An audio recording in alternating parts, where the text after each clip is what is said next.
नमस्कार दोस्तों, स्वागत है आपका फिर से नई ब्लॉग वीडियो में। आज मैं आपको एस्कॉन टेम्पल वृंदावन के दर्शन कराऊंगा। और जो एस्कॉन मंदिर है उत्तर प्रदेश राज्य के मथुरा शहर के वृंदावन में स्थित एक प्रसिद्ध हिंदू मंदिर है। यह मंदिर भगवान श्री कृष्ण और उनके बड़े भाई बलराम को समर्पित है। यही कारण है कि इस मंदिर को कृष्ण बलराम मंदिर के नाम से भी जाना जाता है। यह वृंदावन के सभी मंदिरों में सबसे भव्य है, जिसकी सुंदरता देखने के लिए भारी संख्या में श्रद्धालु पर्यटक यहाँ आते हैं। मंदिर के अंदर की नक्काशी, पेंटिंग और चित्रकारी बहुत ही मनमोहक है और भगवान के जीवन का वर्णन करती हैं। मंदिर के अंदर लोग पूजा पाठ करने के लिए अलग से जगह बनी हुई है और वहाँ पर शांति का अनुभव करते हैं। तो हमारी टीम के सभी मेंबर्स देखिएगा, जो मंदिर का एक हिस्सा है उसको देख चुके हैं। चलिए हम आगे बढ़ते हैं और आगे आपको दिखाते हैं। एस्कॉन मंदिर का पूरा नाम international society for Krishna consciousness है और इसकी स्थापना भक्ति वेदांत स्वामी प्रभुपाद ने 1966 में न्यूयॉर्क में की थी।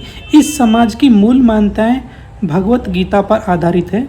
एस्कॉन मंदिर का संबंध गौड़ीय वैष्णव संप्रदाय से है, जहां वैष्णव का अर्थ होता है भगवान विष्णु की पूजा, और गौड़ का संबंध पश्चिमी बंगाल के गौड़ प्रदेश से है।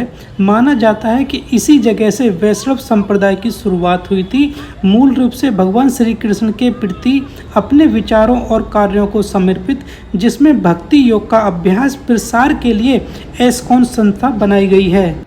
एस्कॉन मंदिर से जुड़ी गाथा है कि एस्कॉन मंदिर यमुना नदी के किनारे पर स्थित है। माना जाता है कि 5000 वर्ष पहले जिस स्थान पर भगवान श्री कृष्ण बलराम अपनी गायों को चराने आते थे, खेला करते थे और गोपियों के साथ लीलाएं करते थे, ठीक उसी स्थान पर एस्कॉन मंदिर का निर्माण किया गया है। यह भगवान श्री कृष्ण और बलराम के जीवन की विभिन्न कहानियों से जुड़ा हुआ है। एस्कॉन मंदिर का निर्माण सफ़ेद संगमरमर के पत्थरों से किया गया है और मंदिर की दीवारों पर खूबसूरत नक्काशी और पेंटिंग की गई है, जिसमें श्री कृष्ण की शिक्षा और उनके जीवन से जुड़ी घटनाओं का सुंदर वर्णन किया गया है। ये देखिएगा, बाल्यावस्था दिखाई गई, किस तरह से मनुष्य धीरे धीरे बड़ा होता जाता है और उसके बाद अनेक अवस्थाओं को प्राप्त करता हुआ बुजुर्ग अवस्था तक वो पहुंचता है, और बुजुर्ग अवस्था में पहुंचने के बाद उसका देहांत होने के बाद किस तरह से उसकी हड्डियां ज़मीन में मिल जाती हैं। तो ये सारा देखिए, यहाँ पर बहुत ही सुंदर चित्रण यहाँ पर ये दिखाया गया है, जो कि मानव के जीवन की विभिन्न जो अवस्थाएँ हैं। और ये देखिएगा, और साथ में एस्कॉन मंदिर में भगवान श्री कृष्ण जन्माष्टमी पर सबसे बड़ी धूमधाम और उल्लास के साथ यहाँ पर मनाया जाता है। एस्कॉन मंदिर में 3 वेदियाँ हैं। एस्कॉन मंदिर के मध्य में श्री कृष्ण और बलराम की पवित्र और अलंकृत मूर्तियाँ रखी गई हैं। मंदिर का वातावरण बहुत ही आध्यात्मिक और भक्तिमय है, जिसमें भक्तों को आनंद प्राप्त होता है। एस्कॉन मंदिर में शाम होने वाली श्री कृष्ण आरती बहुत ही लोकप्रिय है। मंदिर के केंद्रीय स्लैब में बाईं ओर नित्यानंद के साथ चैतन्य महाप्रभु और भक्ति वेदांत स्वामी प्रभुपाद व उनके आध्यात्मिक कोच भक्ति सिद्धांत सरस्वती ठाकुर की मूर्तियां लगी हुई हैं।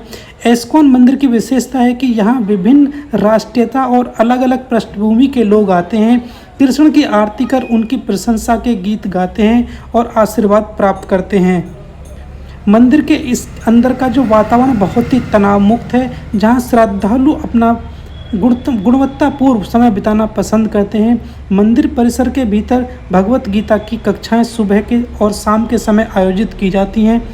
मंदिर में देवताओं की पोशाक दिन में 2 बार बदली जाती है और 24 प्रशिक्षित पुजारियों द्वारा मंदिर के देवताओं की पूजा की जाती है। मंदिर परिसर में अंदर देखने लायक कुछ अन्य स्थान हैं: गौशाला, स्वामी प्रभुपाद की समाधि, प्रभुपाद हाउस, महाप्रसादम स्टॉल, वृंदा कुंड, गुप्ता कुंड और भक्ति वेदना बुक ट्रस्ट संग्रहालय शामिल हैं। और एस्कॉन मंदिर में अगर हम पूजा की बात करें, सर्दी और गर्मी दोनों समय में एस्कॉन मंदिर तड़के सुबह 4:10 पर खुलता है। मंदिर खुलने के ठीक समय बाद समाधि आरती होती है। उसके बाद 4:30 बजे सुबह मंगला आरती होती है, साथ ही अन्य किसी तरह की आरती की जाती है। और इस दौरान श्रद्धालुओं द्वारा मंदिर में दर्शन और पूजा का सिलसिला चलता रहता है। दोपहर 12:45 पर भगवान को भोग लगाकर मंदिर का प्रवेश द्वार बंद कर दिया जाता है। उसके बाद मंदिर 4:30 बजे शाम को खुलता है और गर्मी के मौसम में रात 8:45 पर मंदिर को बंद कर दिया जाता है, जबकि सर्दी के मौसम में 8:15 पर मंदिर के कपाट बंद कर दिए जाते हैं। यदि आप एस्कॉन मंदिर पहुंचना चाहते हैं तो वृंदावन उत्तर प्रदेश के राज्य के अंदर आता है, जो वायु, रेल और बस मार्गों द्वारा अच्छी तरह से जुड़ा हुआ है। यह आगरा के नज़दीक है। आगरा से यमुना एक्सप्रेस वे के मार्ग से आप आगरा होते हुए मथुरा जा सकते हैं और आगरा से मथुरा 75.7 किलोमीटर की दूरी पर है।